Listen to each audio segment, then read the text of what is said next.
Hello everyone, नमस्ते, अस्सलाम वालेकुम, सत श्री अकाल। मैं हूं रोहित और आपका अपने यूट्यूब चैनल वे टू ज्ञानशाली में स्वागत करता हूं। सबसे पहले हम आपको बधाई देते हैं जिसका जीआईसी मेंस के लिए प्री क्लियर हुआ है, और जिसका नहीं हो पाया है उसे भी यहाँ दिल छोटा करने की ज़रूरत नहीं है, क्योंकि हमें पता है इससे भी बड़ी बड़ी अपॉर्चुनिटी आपका भविष्य में इंतज़ार कर रही है। तब तक के लिए आपको उसके लिए बेस्ट ऑफ लक। और आज जो हम जिस पर चर्चा करने वाले हैं हमारे पॉलिटिकल थ्योरी के दो महत्वपूर्ण क्वेश्चन, वो ऐसे क्वेश्चन होंगे जो मेंस के कहीं ना कहीं क्वेश्चंस में आपको देखने के लिए मिल जाते हैं। चाहे वो यूपीएससी की बात करें या हम पीसीएस की बात करें, ये क्वेश्चन आपको नॉर्मली देखने के लिए मिलते हैं। और जो क्वेश्चन जिस तरीके से हम बताएंगे आपको, आप इसे दूसरे क्वेश्चन से भी मैच कर सकते हैं। इसलिए इस क्वेश्चन को ध्यान से आप करिएगा, और इसकी पीडीएफ हम आपको कल प्रोवाइड करा देंगे हमारे टेलीग्राम ग्रुप पर। चलिए फिर हम शुरू करते हैं।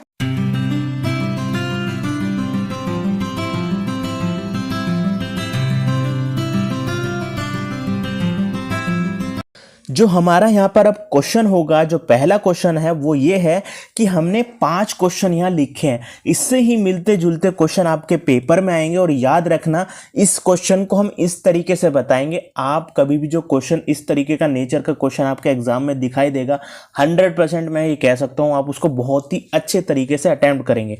तो पढ़ते हैं क्या लिखा है। समानता और स्वतंत्रता के विचार को लेकर चल रहे द्वंद्व को बताइए। यानी कि जो हमारी लिबर्टी है और इक्वालिटी है, उसके बीच क्या डायलेमा चलता है, क्या संघर्ष चलता है। यहाँ पर संघर्ष का मतलब हो गया, ध्यान से सुनना, हिस्टोरिकल बैकग्राउंड, फिर मिडिवल बैकग्राउंड, फिर मॉडर्न या कंटेम्प्रेरी एरा में क्या डिबेट इसको लेकर के चल रहा है, ये पूरा कवर कर रहा है। ठीक है, याद रखना। फिर अगला क्वेश्चन हो गया, जो इक्वालिटी है और साथ ही साथ जो हमारी लिबर्टी है, क्या एक दूसरे के विरोधाभासी हैं या कहें एक दूसरे का अपोज करते हैं। ठीक है। फिर तीसरी है, स्वतंत्रता और समानता एक दूसरे के पूरक है। पूरक का मतलब हो गया यहाँ पर कॉम्प्लीमेंट्री। जैसे कार और पेट्रोल का रिलेशन होता है, बिना पेट्रोल के कार नहीं चल सकती, तो वैसे ही रिलेशन यहाँ बताने की कोशिश की गई है। फिर अगला बताएं, स्वतंत्रता समानता के लिए पूर्व शर्त है। देखो, और जो नीचे वाला क्वेश्चन है वो क्या, समानता स्वतंत्रता के लिए पूर्व शर्त है, दोनों अपोजिट हो गए हैं। ठीक है। तो ये कहते हैं कि अगर हमें समाज में समानता लानी है तो सबसे पहले क्या लिबर्टी को कायम करना होगा समाज में। फिर दूसरा क्वेश्चन है कि अगर हमें समाज में लिबर्टी चाहिए तो सबसे पहले समानता को लागू करें। इसको अभी हम अच्छे से समझ लेंगे, तब आपको पता चल जाएगा कि हम कहना क्या चाह रहे हैं। हम शुरू करते हैं, इसके आंसर को जानते हैं जरा, और इस तरीके से आपको बताएंगे कि अगर कोई भी क्वेश्चन इससे मिलता जुलता है ना, तो आप पूरी 100% श्योर होकर यही चीज लिखना, तो आपका बहुत अच्छा आंसर जाएगा। हमने लिखा है, रूसो हमारा बौद्धिक पिता है मार्क्स। देखो, हमने शुरू किया है, रूसो हमारा बौद्धिक पिता है मार्क्स, ये लाइन कहता है। ठीक है, बौद्धिक पिता बताता है, यानी कि अपने माइंड का जो पिता बताता है, जिसने उन्हें सोचने समझने की क्षमता या पावर दी है। यहाँ पर मार्क्स ने कहा है रूसो को, क्योंकि उनका मानना था मनुष्य कितना भी धनवान ना हो जाए जो दूसरों को उपभोग वस्तु के रूप में खरीद सके, और मनुष्य इतना भी गरीब ना हो जाए या असहाय ना रह जाए जो स्वयं को भी बेचने पर मजबूर उसे होना पड़े। यानी कि कोई भी व्यक्ति इतना अमीर ना हो जाए कि वह दूसरे व्यक्ति को खरीद सके, कोई भी इतना गरीब ना हो जाए कि वह अपने को बेच सके, मजबूरी में बेच सके। तो यहाँ पर रूसो की लाइन थी। इसी लाइन से प्रभावित होकर मार्क्स ने क्या कहा कि मार्क्स हमारा, यानी मार्क्सिस्ट लोगों का बौद्धिक पिता है। अर्थात लोक की स्वतंत्रता, यानी कि जो लोक का विचार था, लिबर्टी का अधिकार, सार्थक और समानता निरर्थक ने रूसो को समानता के महत्व हेतु प्रेरित किया है। क्या था कि रूसो से पहले लॉक व्यक्ति थे, आपको फिलोसफर पता है लोग, उन्होंने क्या कहा था, आपको LLP की बात करते हैं, लाइफ लिबर्टी प्रॉपर्टी की बात करते हैं। तो उन्होंने यही कहा कि लोक ने कहीं भी इसको समानता को महत्वता नहीं दी, केवल सार्थक या फ्रूटफुल माना है किसको, लिबर्टी को। तो उसके प्रभावित, उसके उत्तर में किसने कहा, रूसो ने कहा हमारे समाज में समानता नाम की कोई चीज होती है, उसे भी इंप्लीमेंट किया जाए, जिसके लिए वे नागरिक समाज राज्य को दोषी पाते हैं, और अंत में समानता स्वतंत्रता के संतुलित रूप लोकप्रिय संप्रभुता को स्थान देते हुए नजर आते हैं। ठीक है, आपको लोकप्रिय संप्रभुता क्या पता है, हम डिटेल में नहीं बताएंगे।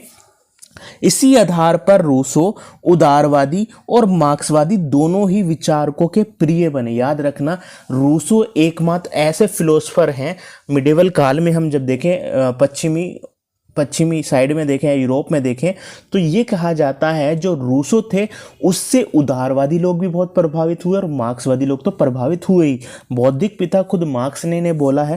तो ये कहा जाता है यहाँ से एक डिबेट चालू हो गया, क्या लिबर्टी समाज के लिए ज़रूरी है या इक्वालिटी, या दोनों का होना ज़रूरी है। तो इसको हम बात करें, रूसो तो दोनों का ही होना ज़रूरी बोलता है। फिर क्या होता है, जो एक्चुअल में डिबेट चालू हुआ ना, वो ये डिबेट था, जरा ध्यान से सुनना, जहाँ से समानता और स्वतंत्रता के बीच प्राथमिकता का द्वंद्व प्रधान हो गया कि हम पहले किसको रखें।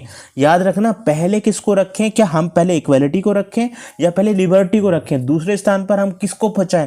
तो ये डिबेट एक हमारे समाज में चलने लगा।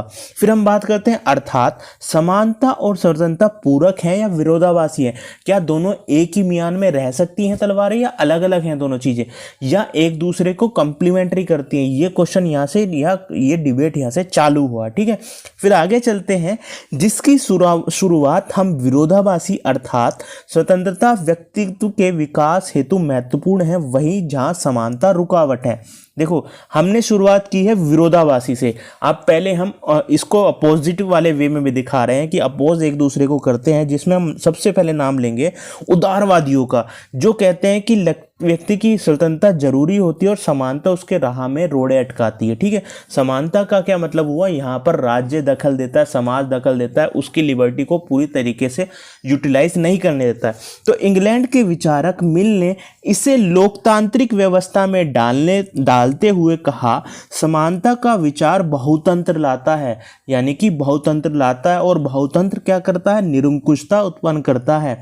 याद रखना, जो मिल थे उन्होंने कहा कि अगर हम गरीब, पिछड़े, जो पिछड़े व्यक्ति हैं, जो मजदूर हैं, इन्हें वोटिंग का समान अधिकार दे देंगे तो ये लोकतंत्र बहुतंत्र में बदल जाएगा। ना तो पॉलिसी अच्छे से इम्प्लीमेंट हो पाएगी, ना ही कार्य अच्छे से इम्प्लीमेंट हो जाएंगे, ये लोकतंत्र पर हावी हो जाएंगे और हमारा विकास अवरुद्ध हो जाएगा। इसलिए ये क्या कहते हैं कि जो हमारे बड़े समाज के लोग हैं उन्हें ज़्यादा वोटिंग अधिकार हो, और जो पिछड़े हैं उन्हें केवल एक वोट का अधिकार हो। ठीक है, तो इस तरीके से वो बात करते हैं कि हम समानता को समाज में ला ही नहीं सकते। ठीक है, वहीं अमेरिकी लोकतंत्र पर चर्चा करते हुए टॉकविल कहते हैं, समानता और स्वतंत्रता के बीच अनैतिक संबंध है। देखना, टॉकविल ने कहा है, हमने पहले इंग्लैंड की बात की, मिल के द्वारा अमेरिकी लोकतंत्र पर बात कर रहे हैं। देखो, हमने अलग अलग देशों का एग्जाम्पल डाला है। ठीक है, टॉकविल कहते हैं समानता और स्वतंत्रता के बीच अनैतिक संबंध है, कोई नैतिक संबंध यहाँ दिखाई नहीं देता है।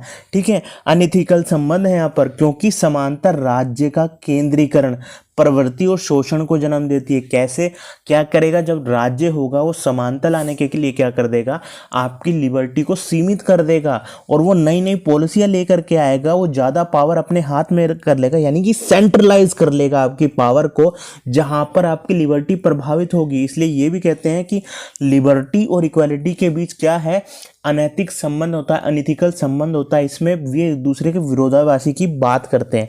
वहीं आगे चलें तो आपको एक परंपरावादी विचारक एडमंड बर्क दिखाई देते हैं, जो कहाँ के थे, इंग्लैंड के, और इन्होंने क्या कहा, फ्रांस की क्रांति पर चर्चा कर अपना निष्कर्ष पर पहुंचे। देखो, ध्यान रखना, पहले इंग्लैंड की पृष्ठभूमि की बात करी, फिर अमेरिका की बात की, अब हम फ्रांस की बात करें। तो एडमंड बर्क क्या कहते हैं, उन्होंने फ्रांस की क्रांति का अध्ययन किया, और उस फ्रांस की क्रांति का अध्ययन के बाद उन्होंने पाया कि हम जो एकदम से परिवर्तन करना चाहते हैं ना अपने समाज में क्रांति के द्वारा, चाहे वो, तो उससे क्या होता है, हमारा समाज विकसित ना होकर और पीछे चला जाता है। हमारा विकास का पहिया जो है ना वो अवरुद्ध हो जाता है। इसलिए बर्क ने कहा, कभी भी जो फ्रांस की क्रांति हुई वो लोकतंत्र लाने के लिए हुई, राजतंत्र को हटाने के लिए हुई, और क्या किया, समानता लाने के लिए हुई। तो उन्होंने कहा, बर्क ने, ये एक दूसरे की विरोधाभासी होते हैं। अगर आप फिर भी प्रयास कर रहे हैं समानता लाने के लिए, तो क्या करें, धीरे धीरे, यानी सने सने परिवर्तन लाए। एक धर्म से परिवर्तन लाना हमारे समाज के विकास को, समानता को अवरुद्ध ही करेगा, वो प्रभावित करेगा। तो ये बर्क का मानना था। इन्होंने भी कहा कि विरोधाभासी हम नहीं मार रहे हैं, मगर क्या है, अगर आप समानता भी ला रहे हैं ना, चाह रहे हैं, तो एकदम से मत लाइए, धीरे धीरे करके लाइए। ये बर्क का मानना था। देखो, हमने फ्रांस का एग्जाम्पल लिया, इंग्लैंड का एग्जाम्पल लिया, अमेरिका का एग्जाम्पल लिया, दोनों के विरोधाभास के रूप में। आगे चलें, इसी विचार को देखो, जो बर्ग का, टॉकविल का, मिल का जो विचार है ना, इसी विचार को अति समर्थक रूप में, अति समर्थक वर्ड याद रखना, अति बहुत ज्यादा समर्थक रूप में स्वेच्छावादी यानी स्वेच्छा तंत्रवादी यानी लिबर्टेरियंस बोलते हैं, इसे लिबर्टेरियंस बोलते हैं। आप पता चल जाएंगे कौन होते हैं लिबर्टेरियंस के रूप में मिला, समर्थन मिल रहा है, दूसरे लोगों की शाखा यहाँ पर खुलने जा रही है। वो कौन थे? लिबर्टेरियंस के रूप में मिला, जहां हेयक, देखो आगे आपको याद आ गया होगा हेयक किसमें आते हैं। हेयक का मानना है समाज में गरीब और असहाय लोगों के विकास हेतु लगाया गया प्रगतिशील दंड, देखो प्रगतिशील कर आएगा यहाँ पे, कर, हाँ कर लिखा है हमने, प्रगतिशील कर दंड के समान होता है। यानी कि इन्होंने कहा, हेयक ने, अगर समाज में कोई गरीब व्यक्ति, असहाय व्यक्ति है तो वो अपने कर्मों से है, उसके लिए आप दूसरे की लिबर्टी को सीमित करके उसके ऊपर आप कर लगा रहे हैं, जो उसका मेहनत का पैसा था, तो वो किसके समान है? दंड के समान है। तो इसका सीधा मतलब क्या हुआ? हेयक ने भी विरोधाभासी कहा है दोनों ही चीजों को, किसको? लिबर्टी और इक्वालिटी के रिलेशन को, ठीक है, क्योंकि आप समानता के नाम पर व्यक्ति के व्यक्तित्व यानी उस व्यक्ति की मेहनत और स्वतंत्रता का हनन कर रहे हैं, ठीक है। वहीं स्पेंसर कहते हैं, देखो अगले लिबर्टेरियंस आ गए हैं, ठीक है। स्पेंसर ने डार्विन की मान्यता को, देखो डार्विन को होते हैं जो जीवन के संघर्ष की बात करते हैं, ठीक है। डार्विन की मान्यता को राजनीतिक एवं आर्थिक सिद्धांत के रूप में अपनाते हुए कहा, जितना व्यक्ति पाता है उतना वह अपनी क्षमता और प्रतिभा से पाता है। यानी कि जितना मेरे पास है और आपके पास है ना, वो अपने प्रतिभा से, अपने टैलेंट से, अपनी कैपेबिलिटी के आधार पर आपने पाया है, वो क्या है? स्पेंसर का यहाँ मतलब क्या हुआ? जितना भी आपने पाया है वो अपनी टैलेंट के दम पर पाया है, उसके लिए व्यक्ति को खुले विचार और आज़ादी रहने से दिया जाए। अब अगर हम आपके ऊपर कंट्रोल कर लेते, आपका टैलेंट के ऊपर, कि हम पढ़ने आपको ना देते, आपके आसपास मोहल्ले में रहते, आपको स्कूल जाने से रोकते, आपको कॉलेज जाने से रोकते, तो क्या होता?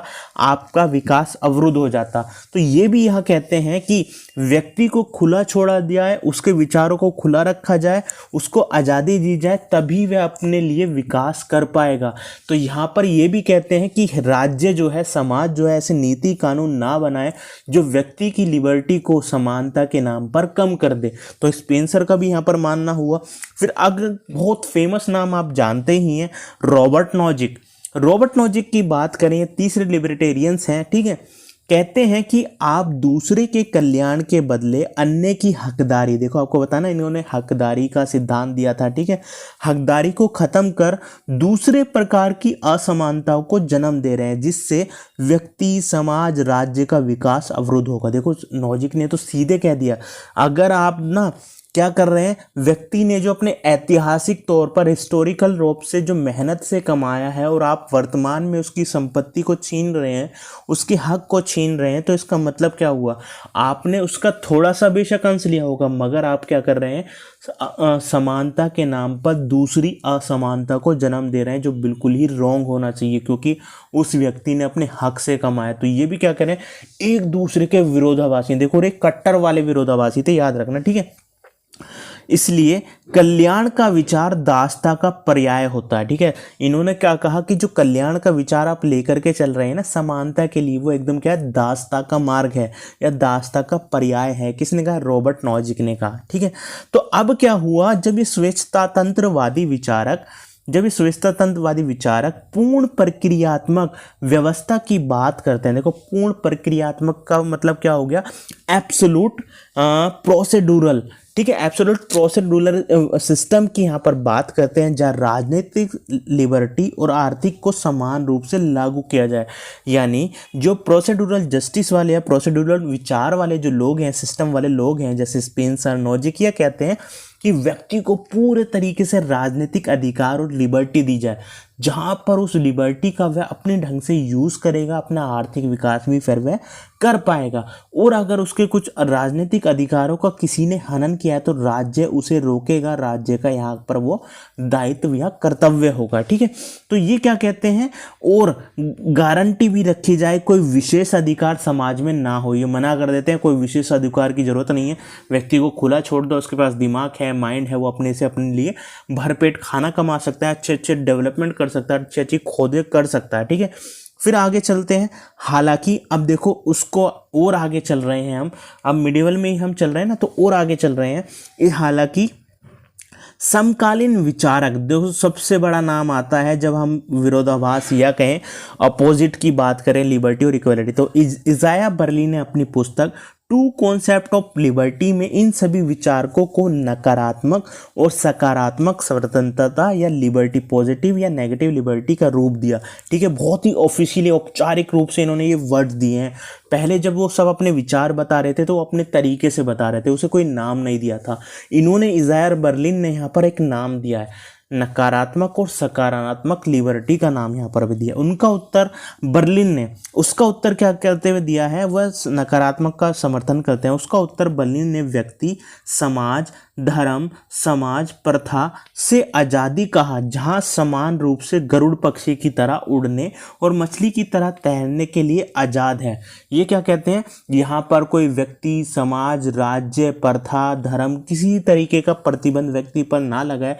व्यक्ति को आज़ादी है, वह गरुड़ पक्षी की तरह आकाश में उड़ सके, मछली की तरह पानी में तैर सके। ठीक है, इसके लिए अगर वह ऐसा कर रहे हैं तो अपने आप ही समानता आ जाएगी। ये किसने कहा, इजाया बर्लिन ने। ठीक है, बस उन्हें खुला छोड़ देना चाहिए। वहीं दूसरी ओर स्वतंत्रता के लिए या क्षमता के लिए पक्ष, जो किसके लिए था, पॉजिटिव लिबर्टी के लिए आया, जो आंतरिक और बाह्य नैतिक हस्तक्षेप के बारे में बात करता है, परंतु ये हस्तक्षेप कमजोरी ना बने, नहीं तो वह गुलाम बन जाएगा और आज़ाद रहने की समान विचार बंद समाज बन जाएंगे। इन्होंने क्या कहा, देखो अब पहले क्या किया, इन्होंने नेगेटिव लिबर्टी की बात की, तो वो क्या कहती है, स्वतंत्रता किससे, लिबर्टी आखिर किससे हो, फ्रीडम टू किससे हो आपकी लिबर्टी, समाज से, राज्य से, धर्म से, संगठन से, प्रथाओं से, उससे लिबर्टी होनी चाहिए। वो व्यक्ति के ऊपर कंट्रोल ना रखे। फिर उसका ही सुधार रूप लेकर के आते हैं पॉजिटिव लिबर्टी। उसमें क्या कहते हैं,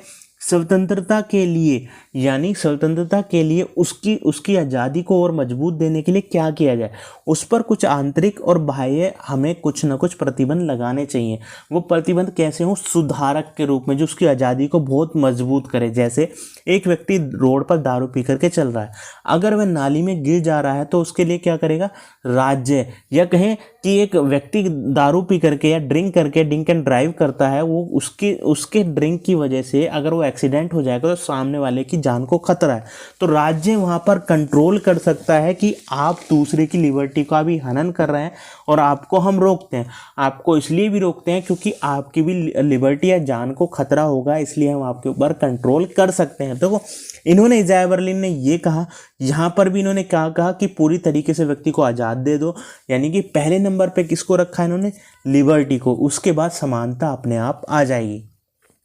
अब आगे चलते हैं, इन्हीं सभी के प्रत्युत्तर में क्या है, जो सब ऊपर के विचार रखते हैं उदारवादी थे, लिबरलिज्म वाले थे। ठीक है, उदारवादी थे। अब मार्क्सिज्म वाला आइडिया आता है। ठीक है, मार्क्सिज्म से जुड़ा तत्वात्मक यानी कि सब्सटेंटिव, जब हमने प्रोसेडुरल के ऊपर बात करी, अब सब्सटेंटिव की बात करते हैं, विचार आया प्रक्रियात्मक के विरोध प्रत्युत्तर समानता लाने के लिए केवल राजनीतिक स्वतंत्रता और चर्चा ना कर आर्थिक और सामाजिक अधिकार और असमानता पर चर्चा बनाए जाए।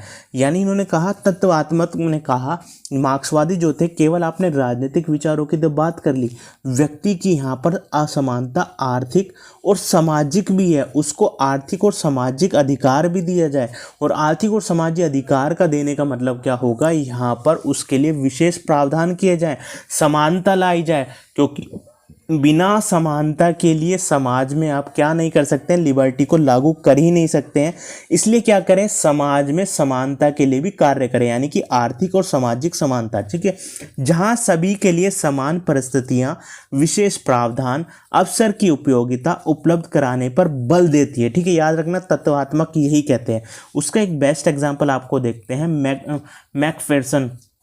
मैकफेरसन का क्या कहना है, उन्होंने कहा स्वामित्व पूर्ण व्यक्तिवाद, पोसेसिव इंडिविजुअलिज्म। ठीक है, पोसेसिव इंडिविजुअलिज्म, इसमें क्या कहते हैं, उन्होंने अपना सिद्धांत दिया। ये समाजवादी विचारक थे और समाजवादी लोकतांत्रिक विचारक थे, क्रांतिकारी नहीं थे।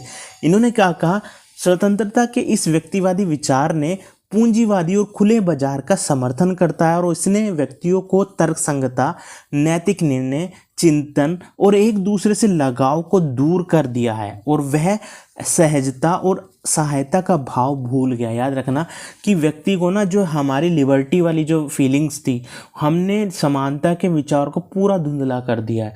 हम जो कमा रहे हैं, हमने ये मान लिया कि ये कमाया हुआ जो पैसा, संपत्ति, धन है ना हमारे पास, जो इतनी हमने आज इतना सारा गेन कर लिया, आप तरक्की कर ली, ये हमारा खुद का है। मगर ये कहते हैं नहीं, आपने जो गेन किया उसमें कहीं ना कहीं समाज का भी रोल है, तो इस भाव को त्याग दीजिए कि आप पॉजिटिव इंडिविजुअलिज्म है। तो ये ध्यान रखते हैं कि हमें समाज में समानता के लिए भी कार्य करना होगा, भले ही आप कितने ही बड़े पद पर चले जाएं, क्योंकि उसकी आपकी प्रगति में समाज का, धर्म का, इन सब का भी योगदान होता है। यानी कि ये समाजवादी विचार को आगे फैलाने की काम करते हैं। समाजवाद क्या कहता है? समानता को भी साथ लेकर के चलता है। ठीक है, ये हो गया तत्वात्मक वाले। अब आगे चलते हैं हम, वही बात आती है शुद्ध प्रक्रियात्मक वाले। ठीक है, पहले हमने क्या देखा था? प्रोसेडुरल वाले, फिर हमने सब्सटेंटिव वाले, अब क्या करें? प्योर प्रोसेडुरल जस्टिस वाले, या कहें विचार वाले व्यक्ति। उसमें डार्किन का नाम आता है, रोल्स का नाम आता है। डार्किन कहते हैं कि हमें क्या करना है? सबसे पहले अगर जब डिबेट चल रहा है लिबर्टी और साथ ही साथ हमारी इक्वालिटी का, तो हम क्या करेंगे? इन्होंने एक ऐसी अवधारणा या कल्पना या परिकल्पना हमारे सामने रखी जहाँ पर एक द्वीप होगा, एक ऐसी जगह होगी। हम क्या करेंगे? इनिशियल स्टेज पर, शुरुआती स्तर पर सभी को समान अधिकार दे देंगे और समान अधिकार संसाधन दे देंगे। उसके बाद ये व्यक्ति की जिम्मेदारी बनती है कि उसने अपने टैलेंट के दम पर, अपनी महत्वाकांक्षा के दम पर क्या उस संसाधनों को अच्छे से यूटिलाइज किया या नहीं, क्या उसने तरक्की पाई है या नहीं। अगर उसने तरक्की पाई है तो भी उसके लिए वो उसकी जिम्मेदारी बनती है, अगर उसने तरक्की नहीं पाई तो वो भी उसके लिए वह खुद जिम्मेदार है। इसलिए क्या कहा इन्होंने? लिबर्टी, सबसे पहले इक्वलिटी की बात कर दी, सबको समान अधिकार दे दिए, सबको समान संसाधन देती है। अगर आप इसको यूटिलाइज अच्छे नहीं कर पाए लिबर्टी के थ्रू, तो वह आपकी गलती है। ठीक है, इन्होंने दोनों को समान लाने की, यानी कि दोनों में संबंध जोड़ने की, यानी कि कॉम्प्लीमेंट्री बनाने की कोशिश की है। ठीक है, फिर रोल्स की बात करें, आपको रोल्स का तो पता ही है। 3 प्राथमिकता नियम देते हैं, जिसमें सबसे पहले वो किसको रखते हैं? हमारी लिबर्टी को। उसके बाद समानता की बात करते हैं। ये कहते हैं कि समानता के साथ हमें लिबर्टी के साथ समानता भी समाज में जरूरी होती है। ठीक है, हालांकि इनकी आलोचना भी होती है। किस रूप में आलोचना इनकी होती है? कि इन्होंने क्या कहा, एक पूंजीवादी व्यवस्था को ही नैतिक बनाने का इन्होंने यहाँ पर काम किया, इसकी यहाँ आलोचना होती है। ठीक है, फिर आगे हम चलें, फिर हमारा जो अगला आइडिया आएगा वो क्या होगा? हमारा आएगा, अब क्या होता है, इसके लिए आइडिया आने के लिए ना एक पूरे वर्ल्ड में कुछ ना कुछ परिवर्तन होता है, और वो परिवर्तन क्या है? मार्क्सवादी विचारधारा बहुत प्रबल होती है उस समय। ठीक है, काट छांट वाला आइडिया जो है पूरे वर्ल्ड में फेमस हो रहा होता है, काट छांट वाला, कि सबको समान कर दो। इस आइडिया से प्रभावित होकर जहाँ उदारवाद मरण की स्थिति में था, वो जो है मार्क्सवाद चरम की स्थिति में था, उसका उदारवाद को बचाने के लिए कल्याणकारी उदारवाद या सकारात्मक उदारवाद जन्म लेता है। वो किससे उलट था? वो क्लासिकल उदारवाद से, यानी कि जो क्लासिकल लिबरलिज्म था पूरा उससे उलट था। यहाँ पर ये कहते हैं कि इसमें सभी व्यक्ति के लिए कल्याण विचार प्रभावी बनाया जाए। यानी अब क्या हो गया? आप देख रहे हैं ना, जहाँ पहले उदारवादी आए, लिबर्टेरियंस आए, ठीक है, जहाँ पर नॉजिक है या स्पेंसर थे, उन्होंने क्या किया था? उन्होंने क्या किया था कि हमें एक दूसरे के खिलाफ खड़ा कर दिया था। किसको? लिबर्टी और इक्वालिटी को। मगर क्या लाए?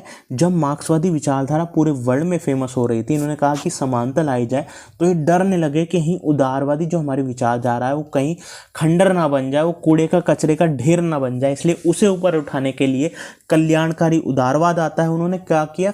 समानता और हमारी जो लिबर्टी है, दोनों के बीच क्या कहें? संबंध बनाए, और वो संबंध का आधार क्या बनाया? मानव का कल्याण।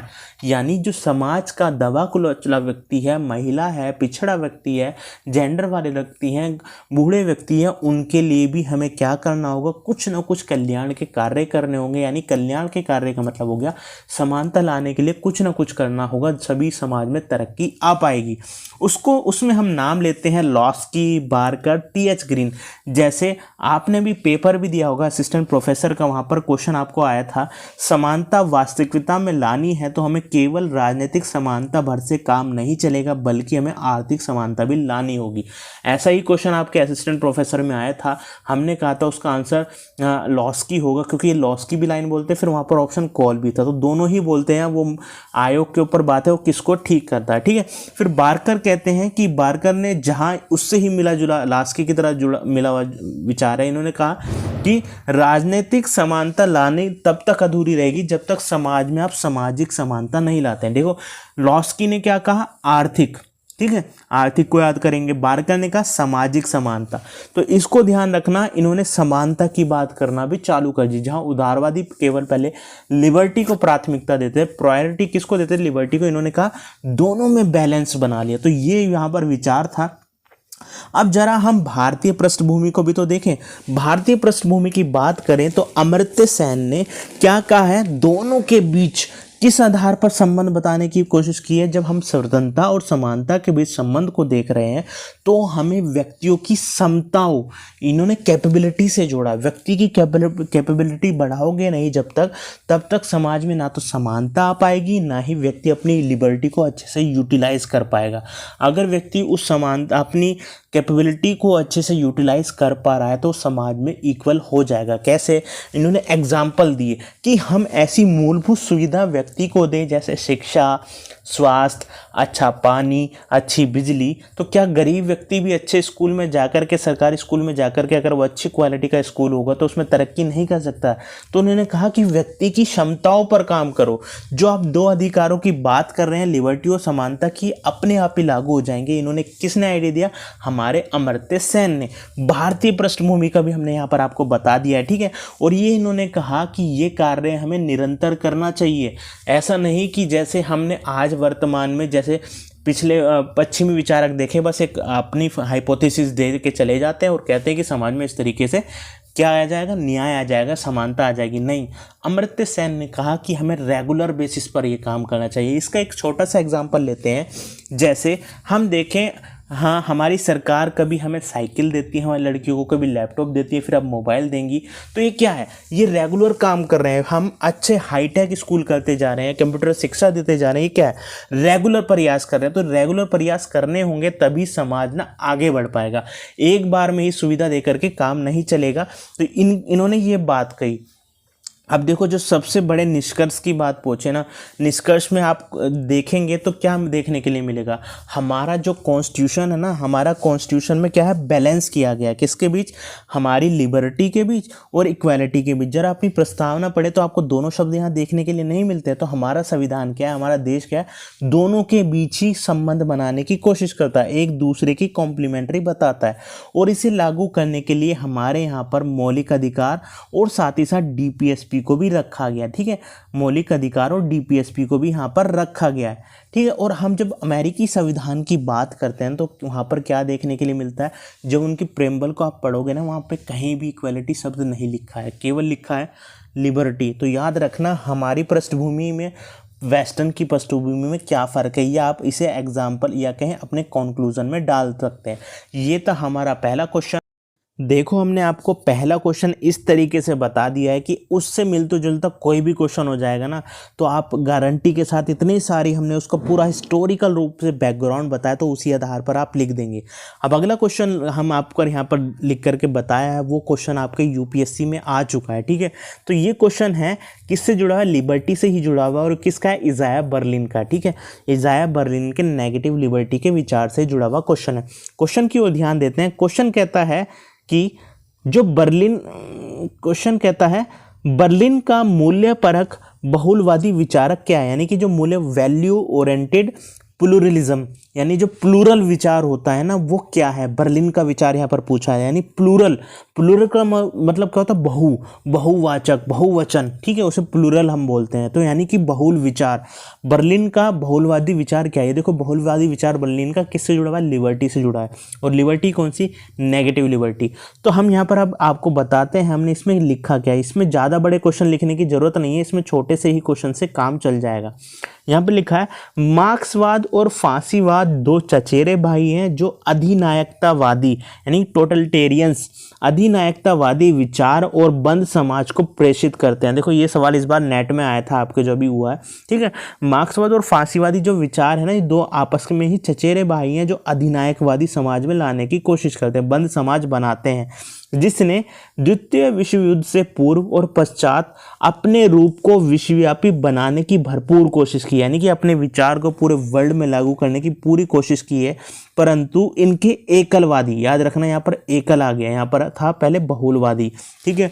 बर्लिन क्या है, उनके विचार बहुलवादी, और उन्होंने कहा है, बर्लिन खुद कहते हैं जो मार्क्सवाद है और फांसीवाद है क्या एकलवादी विचार है। अभी बताएंगे एकलवादी क्या होता है, अभी इंट्रोडक्शन चल रहा है। एकलवादी सत्ता, विचार और व्यवहार को विश्व समुदाय में अपने अधिकार मानवीय आधार पर नकारा है। इन्होंने क्या कहा, परंतु क्या कर दिया, जनता ने इनके जो एकलवादी सत्ता, विचार और व्यवहार थे विश्व समुदाय ने नकार दिया है। किसके आधार पर, क्योंकि हमारे अधिकारों का हनन कर रहा था, हमारे मानवीय होने के आधार को नकार रहा था, क्योंकि मनुष्य का अस्तित्व उसके व्यक्तिगत स्वतंत्रता से है, ना कि किसी बाहरी दबाव से। क्योंकि इसका मतलब क्या था, जो मार्क्सिज्म है वो हम पे दबाव डालता है, ठीक है, एक ही चीज़ को बताने की कोशिश करता है, एक ही विचार को हमारे सामने रखने की कोशिश करता है। वो कहता है कि समाज ऐसे हिस्टोरिकल रूप से बना है। फांसीवाद को कहें, फांसीवाद में कट्टर राष्ट्रवाद आपको देखने के लिए मिलेगा, जो वहाँ पर शासक होगा उसकी आज्ञा को सभी को मानना होगा, अगर नहीं मानते तो जेल में डाल दिया जाएगा आपको, जैसे ग्रामसी को डाला गया, ठीक है। तो ये क्या कहते हैं यहाँ पर कि व्यक्ति के अस्तित्व को ही यहाँ पर ख़त्म करने की कोशिश की जाती है। व्यक्ति का अस्तित्व किससे जुड़ा हुआ है, उसकी लिबर्टी से। अगर उसे लिबर्टी ही नहीं रहेगी तो वो कैसे विकास करेगा। तो क्या कहा, ना किसी भारी दबाव और उत्पीड़न के उसके जीवन पर किसी भाव, विचार, वस्तु को थोपना है। यानी कि जो उसकी लिबर्टी होती है वो यही कहती है कोई विचार, भाव और वस्तु उस पर थोपी ना जाए। ये था हमारा इंट्रोडक्शन। अब हम देखते हैं बर्लिन ने क्या कहा है इसके बारे में, ठीक है। अपनी पुस्तक टू कॉन्सेप्ट ऑफ लिबर्टी में इजाया बर्लिन नेगेटिव एवं पॉजिटिव लिबर्टी की चर्चा करते हैं, जहां वह नेगेटिव लिबर्टी का अद्वितीय समर्थन करते हुए कहते हैं, मनुष्य प्राचीन समाज वाला दास नहीं। देखो यहाँ पर हमने ना क्या कहा है, पहले जो हमने क्वेश्चन बताया था हमने वहाँ मॉडर्न मतलब कि मिडेवल पीरियड की बात की थी, किसमें, यूरोप की। यहाँ पर हमने प्राचीन की भी बात कर रहे हैं, ये वहाँ पर भी आप जोड़ सकते हैं, यहाँ पर भी आप जो हमने जोड़ के बता रहे हैं। मनुष्य प्राचीन समाज वाला दास नहीं। पहले समाज में क्या होता था, महिलाओं को दास बनाया जाता था, कुछ ऐसे नागरिकों को, गरीबों को दास बनाया जाता था, उन्हें राजनीतिक अधिकार नहीं दिए जाते। तो मगर यहाँ पर क्या है, इजाया बर्लिन इसे नकार रहे हैं, ठीक है। मनुष्य प्राचीन समाज वाला दास नहीं है, आज ये बात कर रहे हैं कौन, इजाया बर्लिन नेगेटिव लिबर्टी में। मध्यकाल वाला पोप सत्ता के अधीन नहीं है जो अंधकार युग था। इन्होंने क्या कहा, मध्यकालीन में पोप सत्ता चलती थी, पोप जो कहेगा वही हम मानते थे, ठीक है।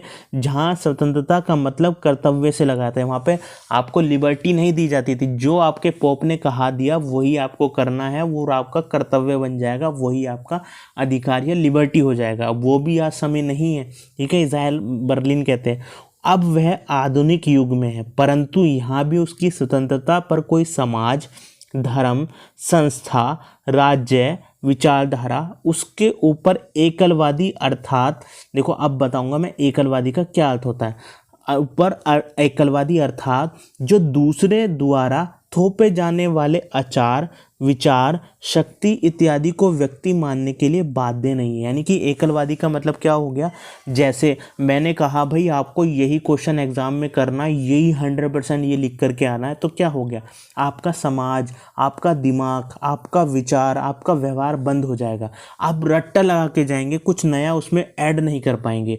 अब सारे ही क्वेश्चन ये लिख करके आएंगे तो क्या हो जाएंगे, सबका एक जैसा क्वेश्चन मिलेगा तो उसमें क्या हो, कुछ नई चीज़ नहीं मिलेगी, आपके मार्क्स वहाँ पर कट जाएंगे। तो ये क्या कहते हैं, जो एकलवादी विचार है ना, ये मार्क्सिज्म वाला, फासिज्म वाला, ये एक डायरेक्शन में हमें चलने के लिए बोलते हैं, ठीक है। अभी हम बताएंगे कैसे चलने के लिए बोलते हैं, बस यहाँ ध्यान रखना, ये इसी एकलवादी विचार को ख़त्म करना चाहते हैं। कौन, इज़ाया बर्लिन।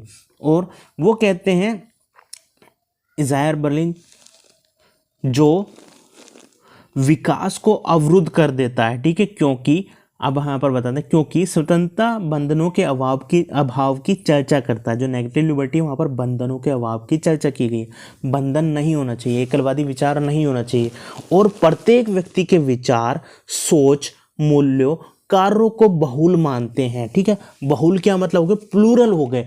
आप वीडियो हमारी देख रहे हैं और मेरे विचार जो दोनों में डिफरेंस है। आप जब इस क्वेश्चन को देखेंगे, हमें पता है आपको इससे भी ज़्यादा अच्छी खासी नॉलेज होगी, तो क्या है, विचार बहुल है, हम आपके अपने विचार आपके ऊपर थोप नहीं रहे हैं।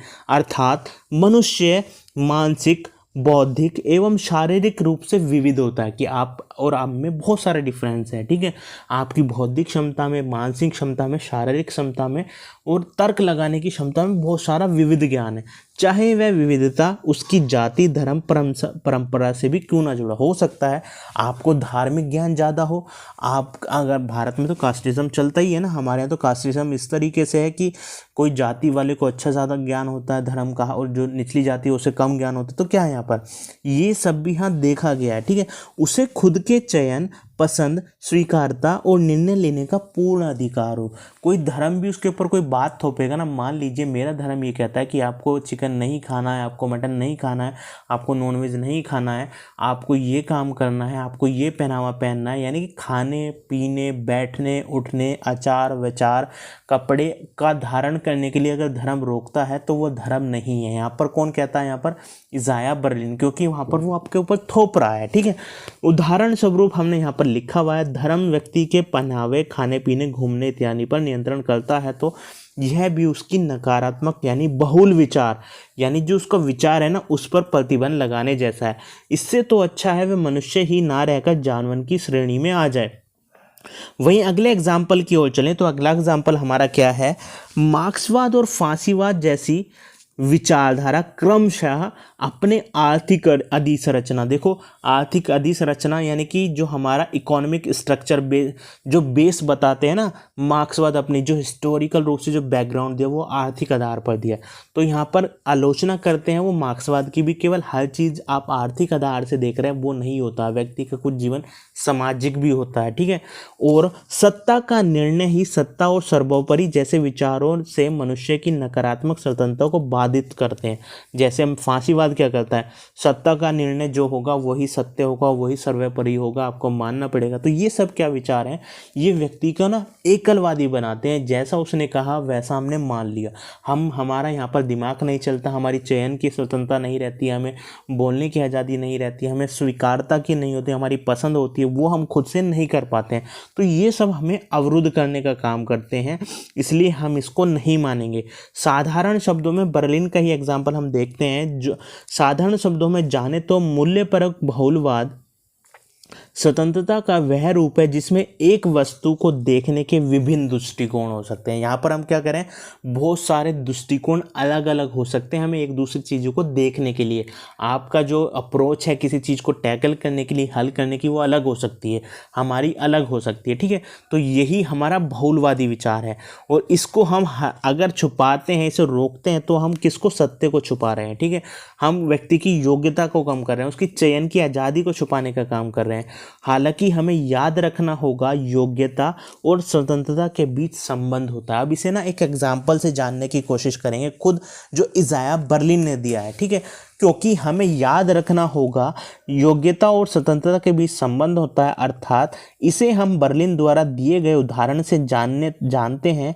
एक गरीब व्यक्ति है और वह एक दमनकारी व्यवस्था से पीड़ित है, एक दमनकारी व्यवस्था पीड़ित से है। ठीक है, गरीब व्यक्ति है, तो आप देख सकते हैं कि उसे एकलवादी सत्ता ने जकड़ा हुआ है, क्योंकि वो कैसी सत्ता है, वो अपने विचार थोप रही है, उसे व्यक्ति को, गरीब व्यक्ति को कुछ करने के लिए प्रेरित ही नहीं कर रही है, या उसे करने नहीं दिया जा रहा है, जिससे वह गरीब से अमीर नहीं बन पा रहा है। ठीक है, जिसके कारण उसकी लिबर्टी का हनन हो रहा है, उसे बहुल विचार नहीं मिल पा रहा है। ठीक है, फिर हम अगली तरफ देखें, वहीं जहाँ वह एक बहुल व्यवस्था या शासन के अधीन है, मान लीजिए लोकतंत्र के अधीन है, और उसे अधिकार भी पूरा दिया गया है, मगर वह गरीब से ऊपर नहीं उठ पा रहा। देखो, बहुल समाज में भी रह रहा, सिस्टम में भी बहुल रह रहा, प्लूरल सिस्टम में भी रह रहा, उसे आज़ादी दी गई है बोलने की, चलने की, काम करने की, सब चीज़ की, फिर भी वह क्या कर रहा है, अमीर नहीं हो पा रहा है, अपने लिए न्यूनतम क्या कहते हैं, वो सुविधा नहीं उत्पन्न कर पा रहा है। तो इसका मतलब क्या हो गया, यहाँ पर वो कहते हैं वह अपनी योग्यताओं को उपयोग नहीं कर रहा है, यहाँ पर उसकी खुद की गलती है, यहाँ पर उसके कोई भौतिक अवरोध